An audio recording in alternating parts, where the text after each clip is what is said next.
Hallelujah. Sanina ti kwal qora diklai main kan lu tang ti kan rin ngai lo na hmuna lalpan rong bol turin penial tin temerin suai lu ta kan lom hle maya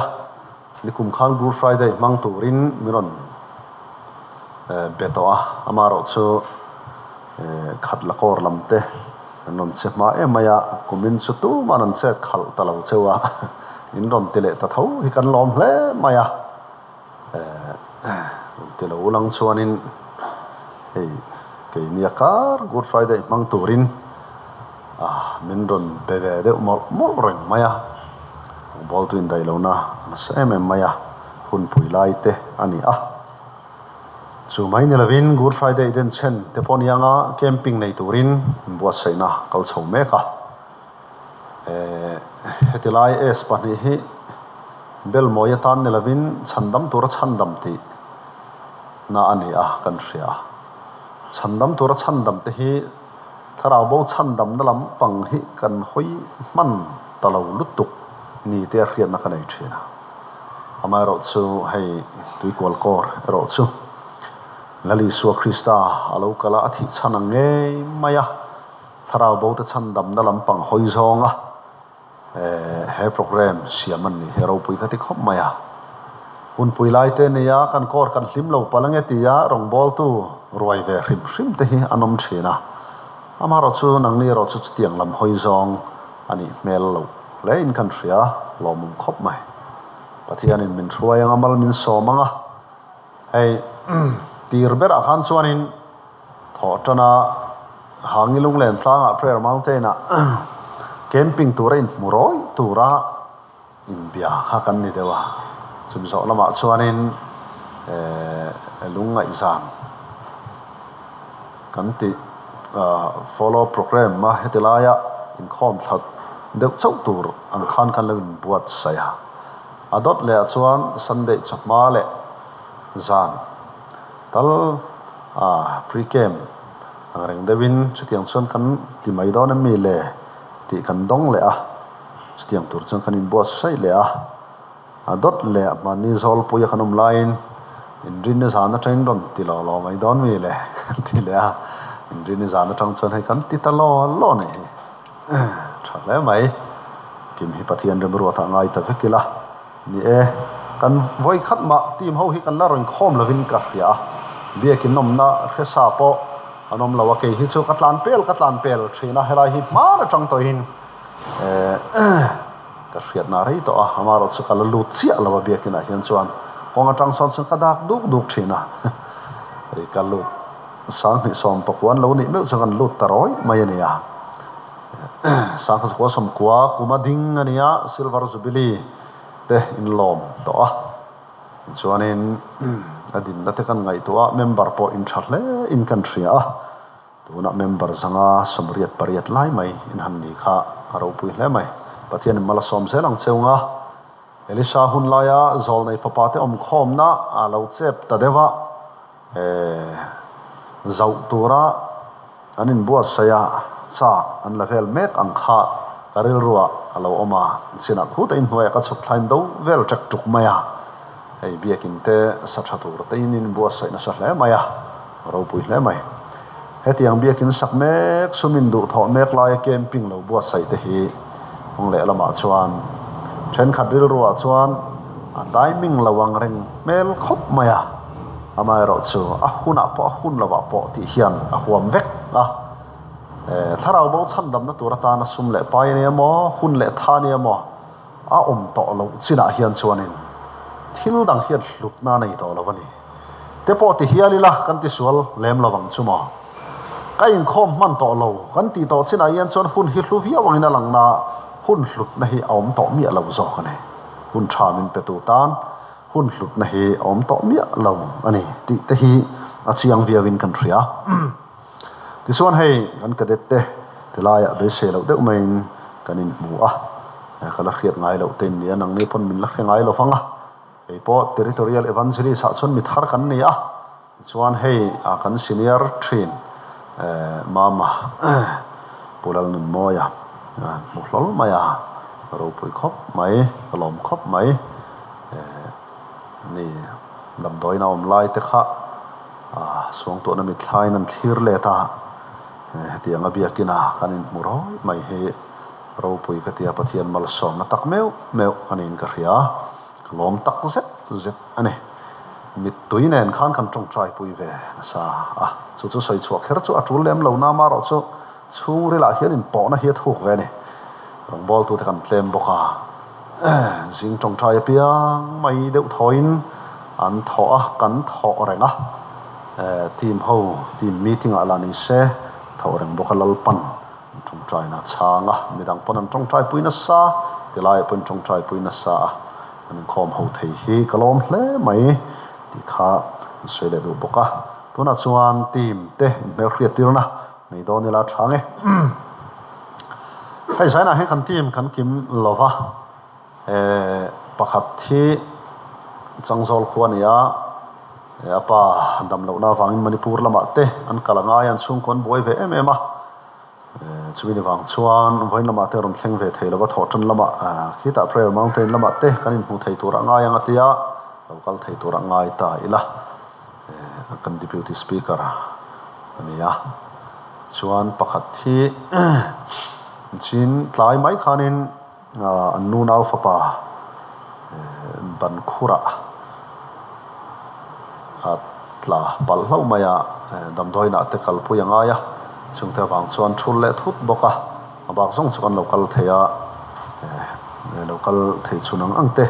mel khriatir na nei do ni la thange poni se fa sabering kan team director purin puya ani he dur tlang not ko ra kan recruiting sergeant ani chuan lal ruat fela tlangwa lal ruat fela zuang tui kor ani chuan nula lal thar zuali thar te ni he dur tlang not kor tho ani kor cadet assistant guardian SAY secretary ani boka chuan kan team mother pima chuangi ding le sela ani hidap chu kor lam ani chuanin afa te khalo ding ver hrim te se fa te pani kha pima chuangi fa te ni hi fakom hle ni ti hian rong bol na chung khuain an kal deuh thap thin ani school chal lai te ni chuan ke hi si reng thanga kani dur tlang not ko ra tho loi ani khang te khani sela thum har huai rei lu tukanga zandang te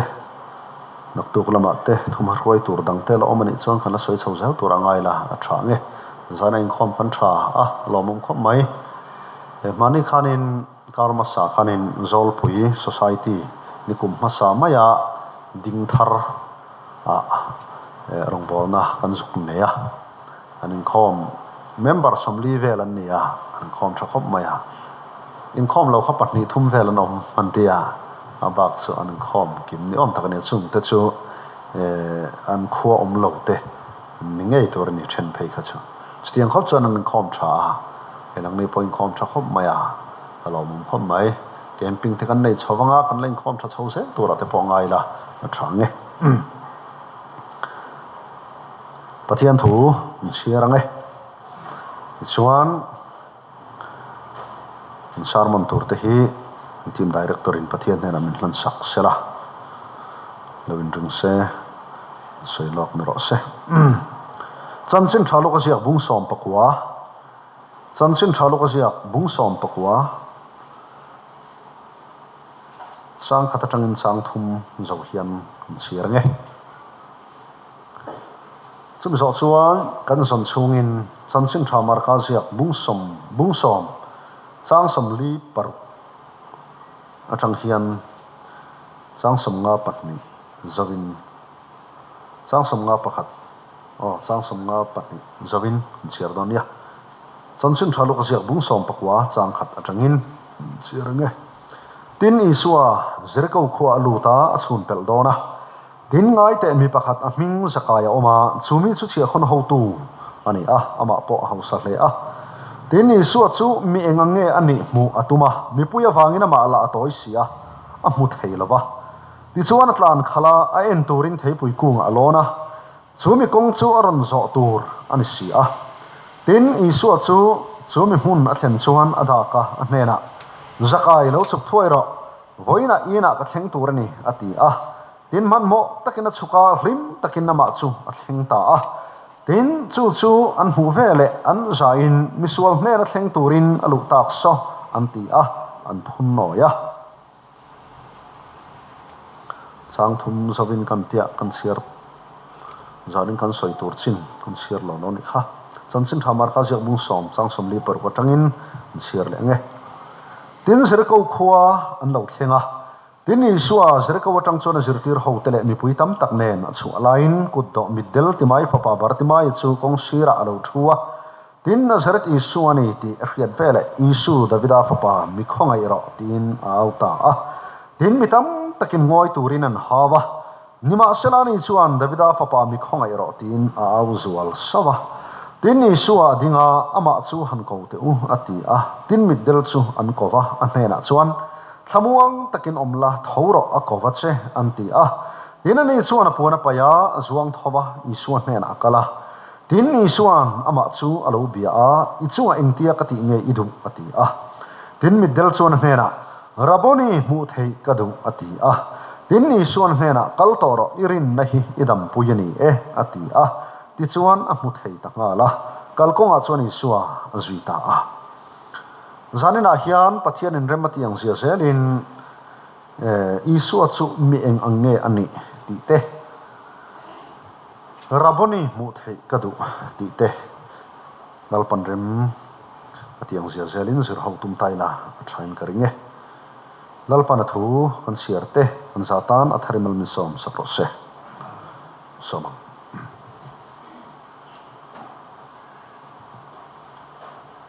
lo trong trai mu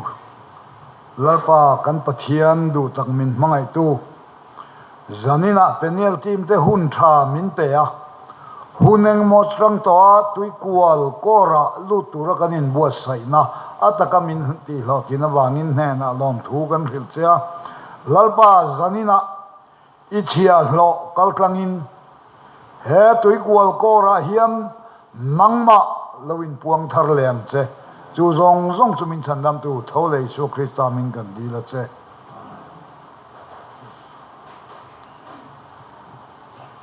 soi mal mol meng a zanina hian zeriko khuwa isua lut zeriko khuwa isua lut ve ve chanchin kan sira pakhat chu zakayan mal somna lo don pha pakhat chu zerko khuwa tho isua lu hian timai papa bar timayan mal somna alo don pha boka zerko hi tum khopui ti ani a jerusalem mar chak mel som panga tuipui thia tanga mel nga vela hla ani a khovela kholui berpol ani nge ani chuta chuan lali suwa alu dona a chhun pel dona chhun pel kan riain karinga a no pang zualte kan oma chhun pel ti chu lali suwa zereko riak lovin akal tlang don tinani maya riak lovin akal tlang dona ti chuanin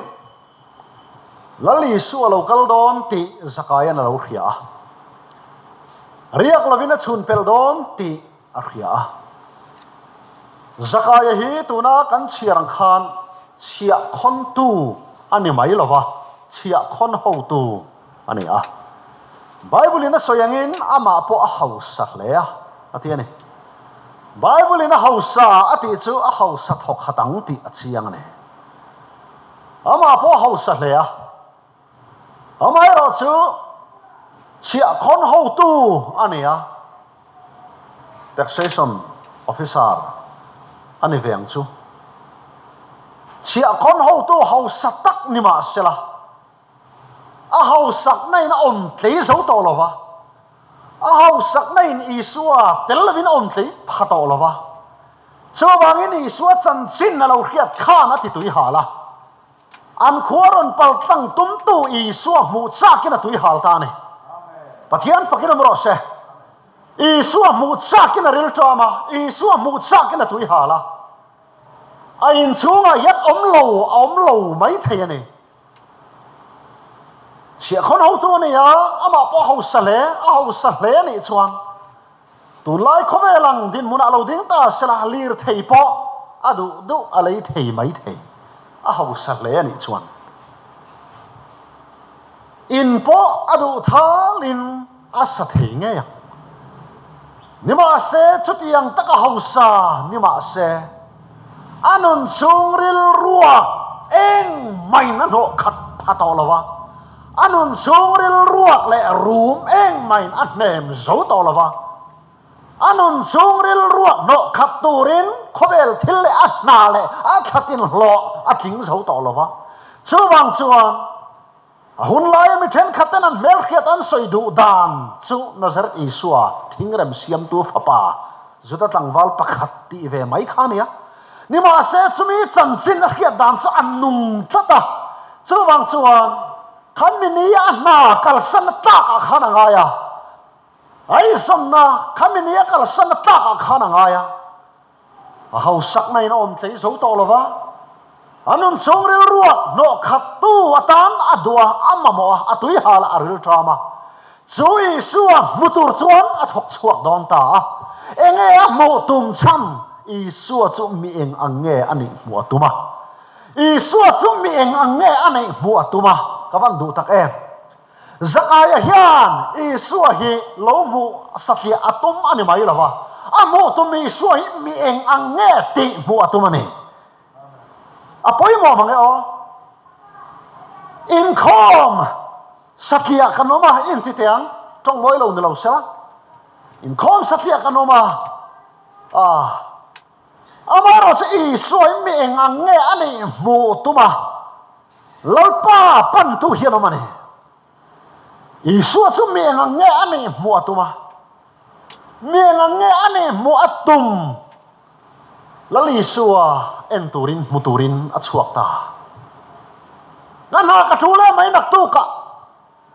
thale apolo kale mang sumo kumdanga po meron tole turangayang avo in su katule may mu kasak biaw na kakalaw may tiang at tilawa tu ni ulo mum chuni tu ni sandam na ni chuni zakaya yan anu ni na vong chat may ni unaw do tak lali suwa yan chun pel law ma se zakaya i khong ai na hun hian chun pel tat the ni chuni bang chuan zakaya yan tu nun lo mum le sandam ni man chang kai dan mol mai angai tu ta ni chu pathian fakin mo se apoi mo sin tun tu ma camping kan nei do na nya mitam tak chu pathian thu le tharau lo ma kan ma mo cha khai te la tur hian tun tum chu ka man lo hian reng maya nakuma thalea karlea ani reng mai ma se bible chuan nakum thale lam ma soi lo tu ni un lo mom chu ni tu ni chan dam ni chu ni ati zo kan ni chu wang en karle camping kan nei do na hey cái ngày po hi adin soi tai la rong bol ka chua to nu hian rong bol na program kan nei lo kar ani chuan camping a lu le thin hi ka poi ti lo ni lovin ka thal hel thin ani voi khat phai chu hei champhai kho kan ne dur ta kan non chu ati khan khoi ama kwal zela voi khat phai chu kan thanum ten ani hirong bolin chuak thin sia camping alu don anti chia nia ai program kan nei lo lai ne camping akan lu tange ka tem makan ti khop ma lapiang thar lo te lu na to kan lo ngai ania ma se ani na thaka chon camping hi hei tun tum phei cho rei don lo na samai sia zir top o ni lo monday jana train kan chananga Thursday zinga kan suak don ani mela choi khama rei don lo khop maya kumdang song a hian chuanin kar tluan ten kan nei thina camping rei vak lawa phei hian chuanin then khat phei chu rui na pin anon luta an har fi man luna re meu hian chon chhualo hun tlang pui thina chu wang chuan har phim sa camping lu te phei hi chu a hlok thap em an pathian tharaw a hlok na thar kan pu fo thina chu wang chuan ka thla hel fo thina ngai lo lama lo ngai lo tau la no pangte kumuruk vel kan nia tangin lam man lo hlau reng hian chokapur po ei man lawa biakin pan thin kan nia pathian in puan na hi a thak lam thar fo thina champhai tanga lir theite hetiangin ala tam silawa kilometer som kilometer nga ti vela chuta chuanin chumi ko thana chon choi moi nan nei chuta chuan kho har ina om tiang chi an zai hlim na tur nia ka khiat to phatai chang ke ka kal ngat zel mai ka thalel thei khop maya ka soi do na chan chu nang mi po lo pain puan na thalel ve turin thalel le zol turin an som do chewani lalpain puan na thalhel le zo tur hian ka som tak ne cha zakaya nakto ka nakuma po milaron chole mana ati mai lawa voina atan tharau lam san charon her chu ki bo pel hi tum lo reng reng ta chuan kalta amai ro churi nai mu tum tu mi puyen lo tam ve phiana zuda tangwal pakhat ve mai tiam mi ten an soi thingram siam to fa pa tiam mi ten an mer khiat kha sia khon ho tu ma ni to ke in ti ve phatur chin nia lang khan en tur le buak turin an suak ve kha mi khin lam tak chuan a tlong ngai kha khopa ni ma sela tharawri tram na le tui ha na tak mi na nei to chuan eng ma hi to ma la thei to lo mani chuan lam king hi om to lo mani chati chuan en tum tu mi puyan lo tam ta phian mai sia mi puya wangin ma la toy sia ti bible chuan tu so nge i su nge toy zakaya bible chuan a soi lawa ma se mi puya wangin ma la toy sia ti wangin toy jok chuan mani phot maya a tu nge toy jok ti kha khia po ni la a tul ber kher lo tur angai la mi puya wangin ma la toy sia ti chuan du tok ta mai la en po ni se zakaya ta ni suai bu hau ta ka harani bu hare mai chu wang chuan eng pon sen ni dang atan ti mai tang kong ai office lam ka thul thau khamo a let le mai lo wa sia khon ho tu ma to ka ho sa em kha i su mu la kir le hi tum lo reng reng ani ti chuan thei pui kunga alon ta mi pui zong song tlan khalin thei pui kunga alon ta i su mu na tur dal tu chuan lam king cái nên chuan lam king nia kan ngai sak kha ani tan chuan lam a king lova a tan khala thei pui kunga alon khal ta zoka thei pui kunga ten lo chang ta khar mai zanina yanu na to mi tam ma tak chu lal pain pu na kan cham na tur dal tu hi atam em ve tho maya ni ma se chung ta chu tan khal lovin a boi thak em mai na kin tan tin kan da fo thi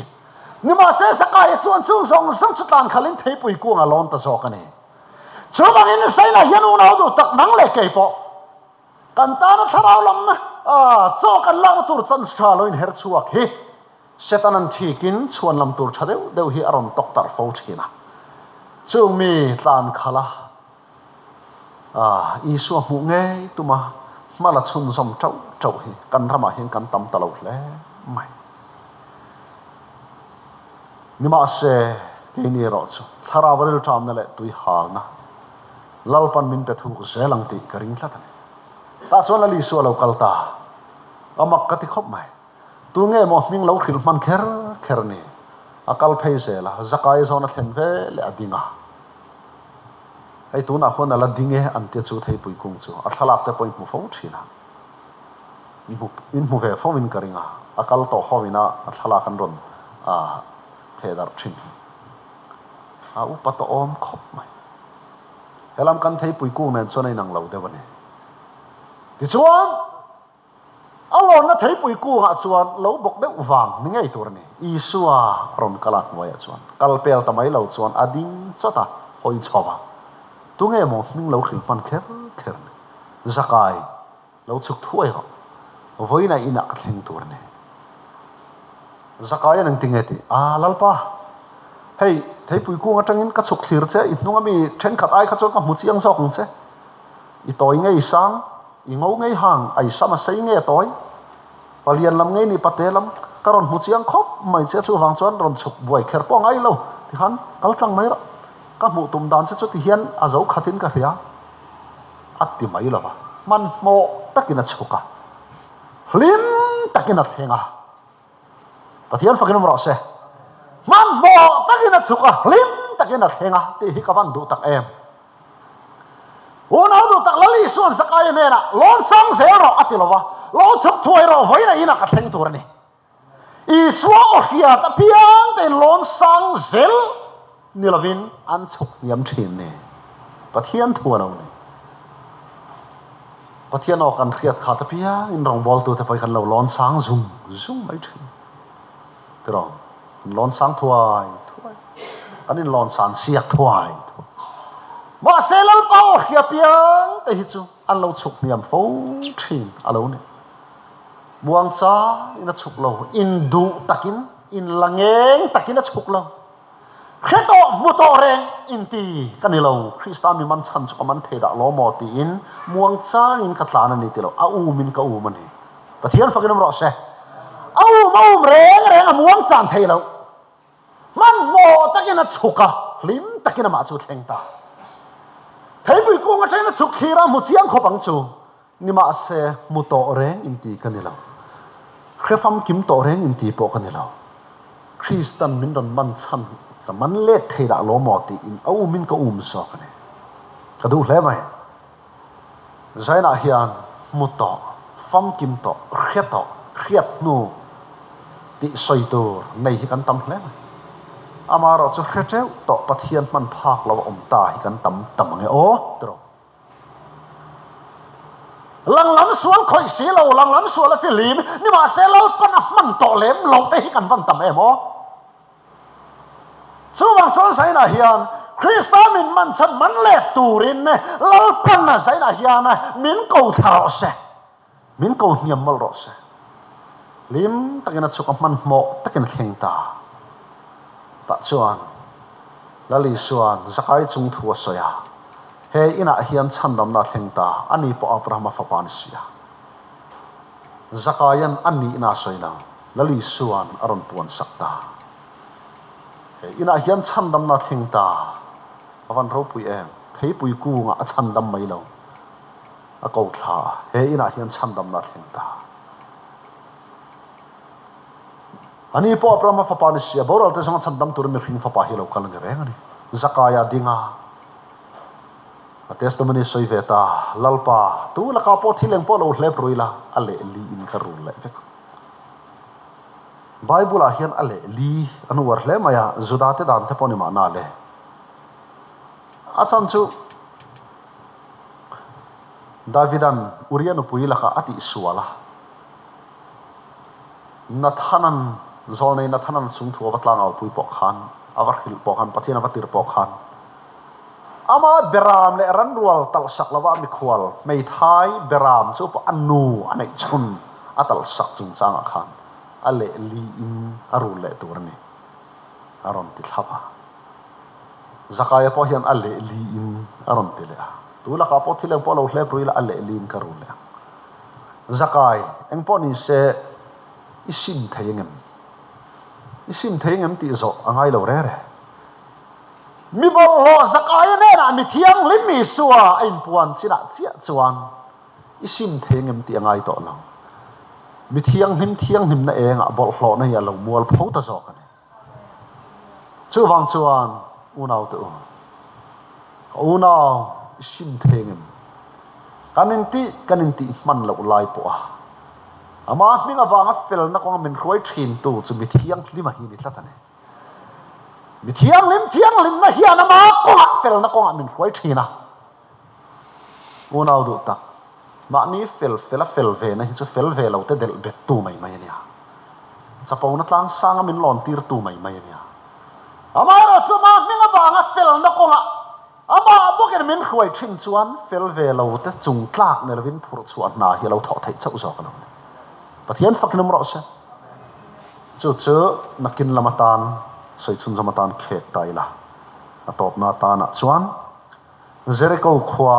Isu hovenan lo thleng le a Isu Jericho watang chuan zirtir hotel mi puitam takne na chu lain kut do mit del timai papa bartimaya lo thleng ta o alo thu khong sira bartimaya hi kan khia tangin pian tir ta mit del ne pian tir ta mit del ania anu le pain an mang an pui hle mai eng tin nge kan papa hi anu le pa te hian lo thi san tai la au nau te bela kalkwal mai turin ngai tuam ve box si a chu wang chuan eng amotak chu mit del ma ni sela ai zon na tur kan dap pui ve ngai ni anti na chui zaw na buwa chuan ta chuan an papa pian tir ta mit del chu ei zon dan an ngai to pui ta a hun la ya ti thei tok chu kut do a very much mai heti hun lai hian man le adu duin kut an do thiang lawa rom sarkar khiat puina nge kut do aya ti chuan kut do puan an neya kut do theng an nei boka chu kut do theng a chuan mu pui lem sil lian pui mai chuang boka chubi nen chuan no pan lai tangin kong sira kut do zirta a min khongai ro pian tirta mit del kani min khongai ro tina au thina alo pui kin khengin chu atna ber anita ne amaro chumit del partimaya hi hlo kin ni anei hlo cham ni anei boka a thlenga kha tum oma a kha lo tum om boka a thlenga kha tum chuan lom tak le hlim takina ho ve nima se ni ni thum po adai lo atu ka ngai te boka do le thina ngai a thar zela kut do tur chua zela ngai an nun khavan khongai thakina ban ha thak em lim ni nei ve bok ma se lim ni hi a rei lo lu tukani sum le pai chuan lom na pe ve bok ma se a kiam le zela sum le pai lim na pe ki a rei lo lu tukani chuwang chuan a thar zelin pe to la vin tui to lo le ma se ai thaso na dang thok turin mi ta del miau si ni zani na yanu no to mi tam ma tak nun chu meng reng chung sia kut do nun hi mi del kan nia bartima yang mai hian han lim ve chang ta nei ve bok thin mai la lom chang ta nei ve bok thin mai la nuam ti chang ta nei ve bok thin mai la han thoben ve huai chang ta bai nei ve bok thin mai la Krista atang Krista avang ani lo chuan tharau thiang lim avang ani lo chuan e chu chuan rei adai ngai lova rei adai ngai lova tro chung ta chuan kar khat em po dai lo chang te fan tam em o chuwang chuan sum le pai te le thil dang awang te chuan hlim ni lom ni han bu ve bok thin mai la a thar zel lom na le hlim na dang le zon le ngai to angai fo thin mai hi amang an thak khop mai ei ngai poi kan fo thin kai khom an open lai ta kai khom lai khan chan dam na chiang chuang si lawa kalam ve thin lai khan mi min khiat pui lawa setana min ti thai na le ke ma po kamut muna kai ti thai thin na chu hei he ne zanina hian zan khat mi chin tok ta thu ti la ka chan tur hi ti te hi kai ti thaya ke ma hian kamut thei lo chang yam phong thi tir ko bola na changin thiam ai sam tir thula changin thiam lo ai sam tir thula atiang mai khan a changin thiam kai sam tira chang le thiam lo kai sam tira chu tiang reng so ke ma kai bu ka kan nun hi in khom reng si khan mi men khiat pui leng ka ha top ka ha lut tu amai ro chu chan dam na te kan chiang chho ta se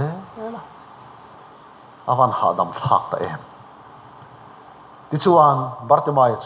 chu tiang tui lo tak chu kut do ngai zel tho din huna din mek lai chuan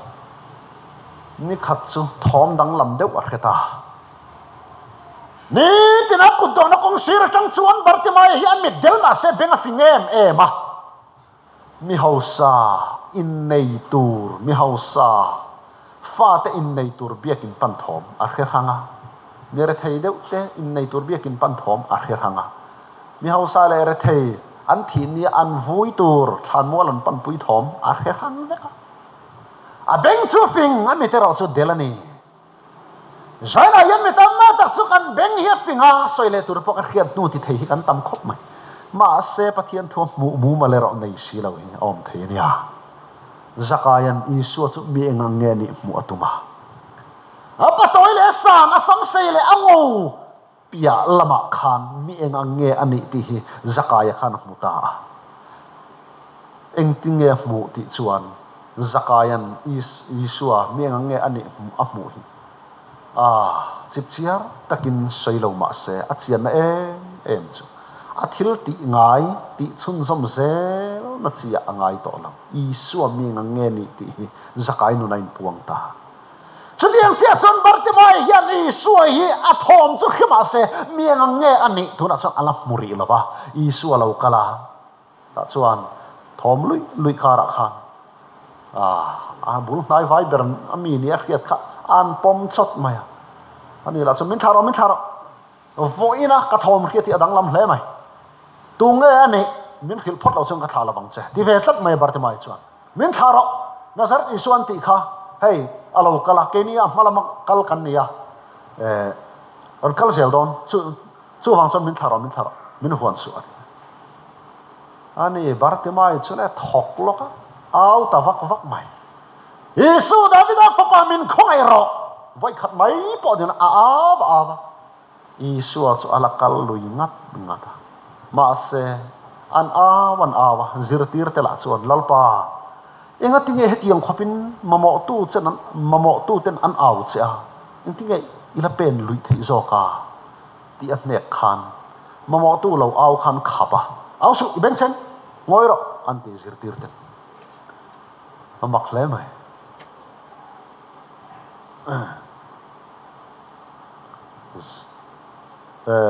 soi ma kanin khom kaltur phone call kadam chuan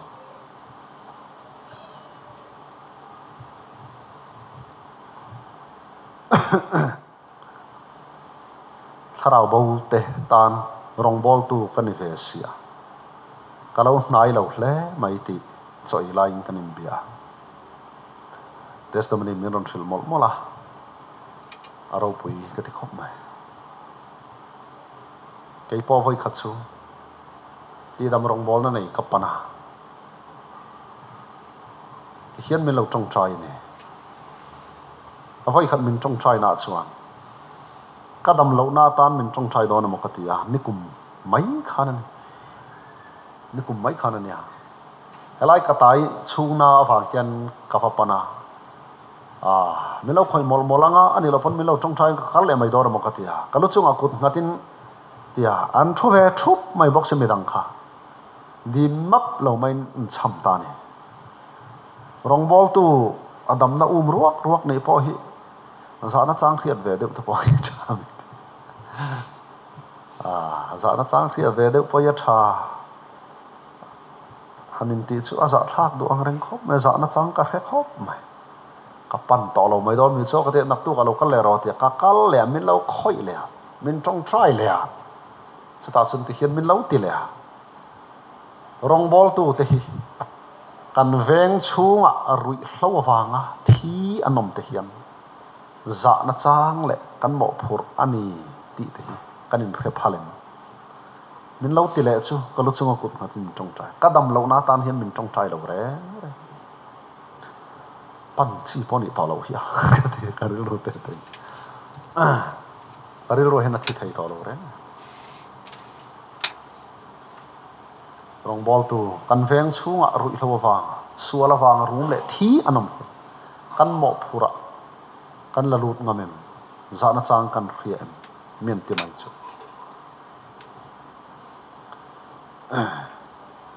achiang kal khop mai ta chuan isu azui tu zirtir te po hi bartimai isu ne na khwai tu ne lavin khap tu ania isua mo tu lo au phong mang anga lungaya mit del ning em to tharawa ril tram la tui hal isua chak rum vong vong khap bet tu rong bol tu chung hian mi ten isua an mu na tur mel hi kawan lo hlia tam em ti isua nai nai kha isua mo tu tan mit nok an chang ni ber mai ra phla khom mai ta chuan la li suwa ding ta chot mai han ko te u han hruai te u hruai ta isua nang ting ati ai nga ma mai imit lo va ro se ati mai lo mit var do lo au na zo na han zo le kher po chu ti hi ka chi ro la ka ri ro ma ni a ba se la li suan mit var do au bar ti mai ne na khan I chung eng tia ka ti ngei du ti zo na hi zo kher ni san sim tha zo na sia bunga khan Bethesda dil ka madam lo ne na khan zo na azot boka ti dami du em tin zo na zo bok ti dama do Bethesda dil ka ma tu e phone ha kin amureng khan sia una du takte dam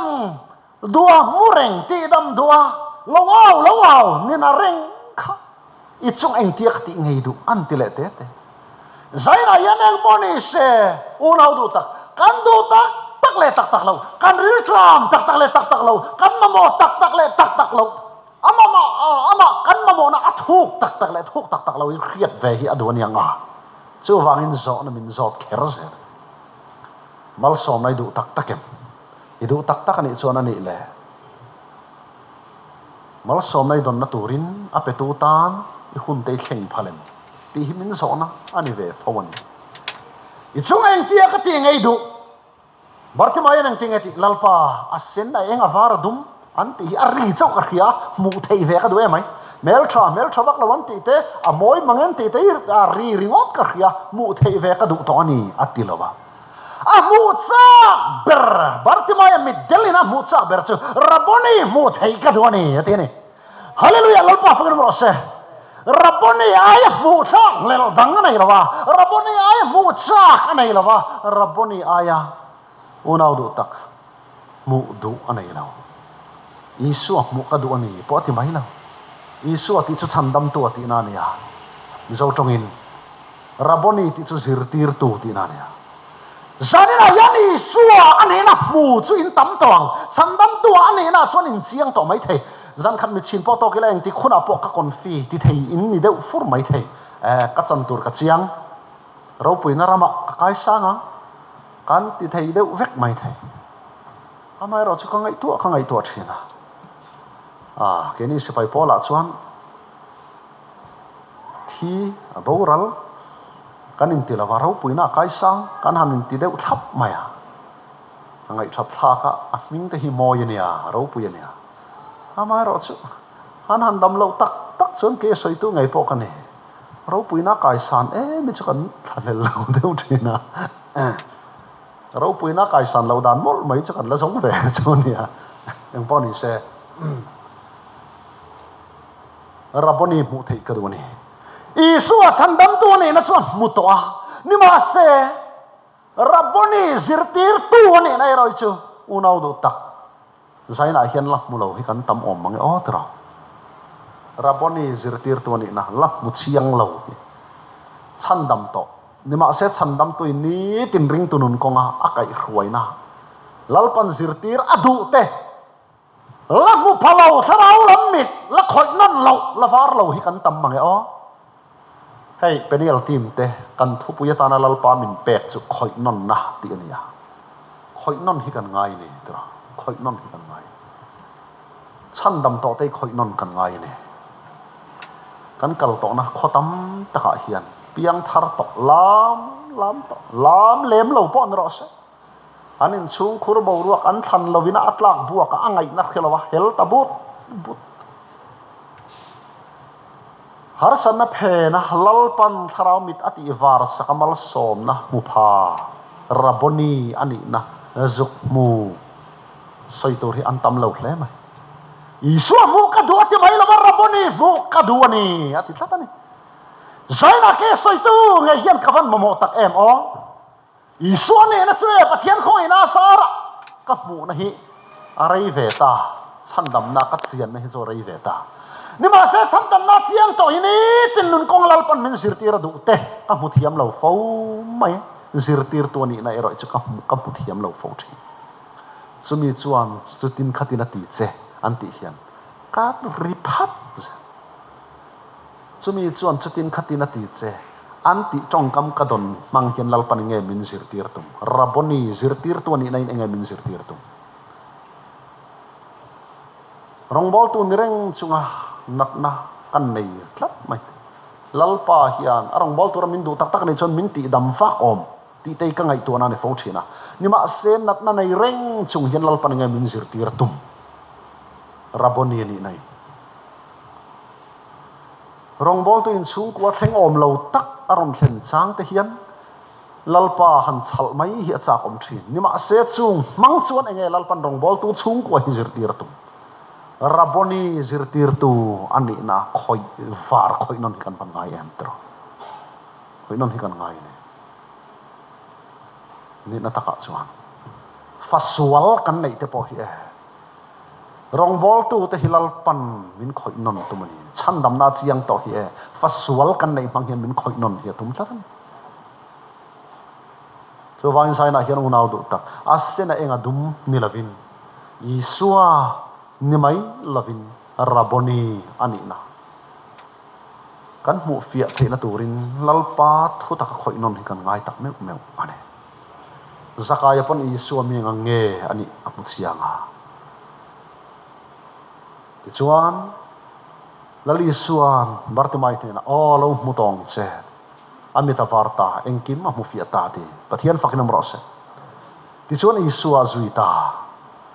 zanina hian chandam na chau mu fia tu ne lavin chandam tuina a chandam to te min hruai na kalkong ni tina min zirtir tum mu fia thiam thei turin lalpana thu kan soite kan zan ne la tharimal min som sa rose